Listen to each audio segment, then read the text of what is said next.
पुणे अपघात प्रकरणात वडील आजोबांनंतर आरोपीच्या आईलाही आता अटक होण्याची शक्यता आहे। दरम्यान अल्पवयीन आरोपीची आई शिवानी अग्रवाल सध्या फरार असून पुणे पोलिसांकडून तिचा शोध सुरू आहे। तर बाल हक्क न्याय मंडळाकडून अल्पवयीन आरोपीची चौकशी करण्याची परवानगी पुणे पोलिसांना मिळाली। पाहूया या संदर्भातला हा रिपोर्ट।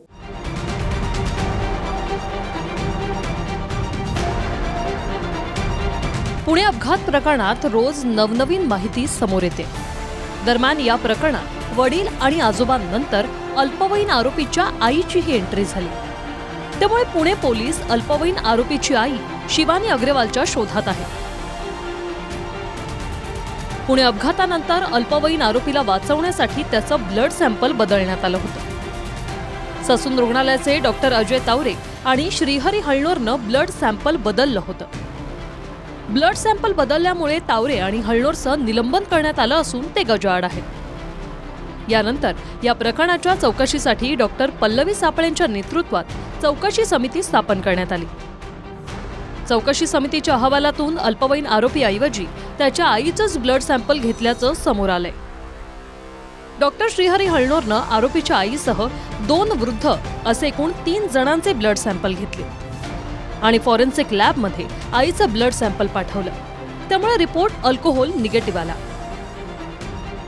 अजय तावरे एक रिपोर्ट बदलला असेल का तर अनेक रिपोर्ट बदलले। लोकांना पूर्वी आम्ही म्हणायचो एका गुन्ह्यात नाही तर हजारो गुन्हे यांनी केले, ह्याची सखोल चौकशी झाली पाहिजे आणि मी तर एक कार्यकर्ता म्हणून याला चौकात आणून फाशी दिली पाहिजे। एवढा गंभीर त्यांनी या प्रकारे याच्यामध्ये अनेक केलेत आणि पुणेकरांचं रक्त पिऊन ही लोक मोठी होत आहेत, हे पुणेकरांचं दुर्दैव। दरम्यान डॉक्टर सापळेंच्या अहवालातून समोर आलेल्या माहितीनंतर पोलीस फरार शिवानी अग्रवालच्या शोधात आहेत। मात्र या अपघात प्रकरणानंतर रोज पत्रकार परिषद घेणारे पुणे पोलीस शिवानी अग्रवाल संदर्भात गप्प का, असा सवालही या निमित्ताने उपस्थित होतो।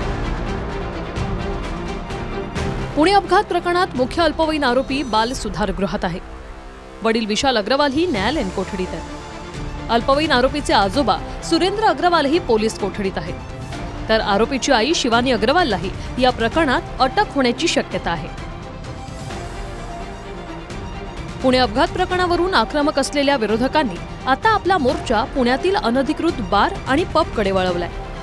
दंगेकरांनी पुण्यातील पब आणि बारवरून राज्य उत्पादन शुल्क विभागावर केलेल्या आरोपांवर मंत्री शंभूराज देसाईही चांगलेच आक्रमक झाले आहेत। 3 दिवस अजून झाले नाहीत। काल त्याला नोटीस दिली, कालचा पहिला दिवस, आजचा दुसरा दिवस, उद्याचा तिसरा दिवस।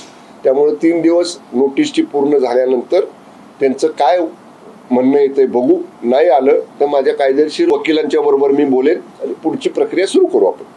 मंत्र्यांचा जर वर हास्य त्यांना असेल आणि त्याची चौकशी करणार असेल आणि माझी करणार असेल तर त्यांच्या मतदारसंघात जाऊन मी माझं काय म्हणणं आहे हे त्यांच्या घरापाशी जाऊन मी मांडेल। मी तुम्हाला इथनं जाहीर करतो की त्यांनी मला पैसे भरपाई मागितली आबरू नुकसान तर मी देऊ शकत नाही। त्याच्या बदले मी जेलला बी जायला तयार आहे। कुणी मला जेलला पाठवलं ते मी पुणेकरांचा आवाज सोडणार नाही।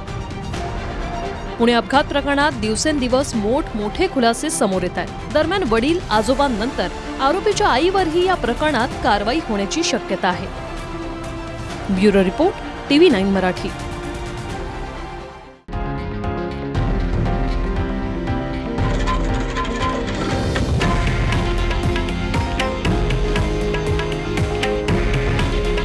हे आहे देशातील नंबर 1 न्यूज नेटवर्क आणि आपण पाहत आहात TV9 मराठी।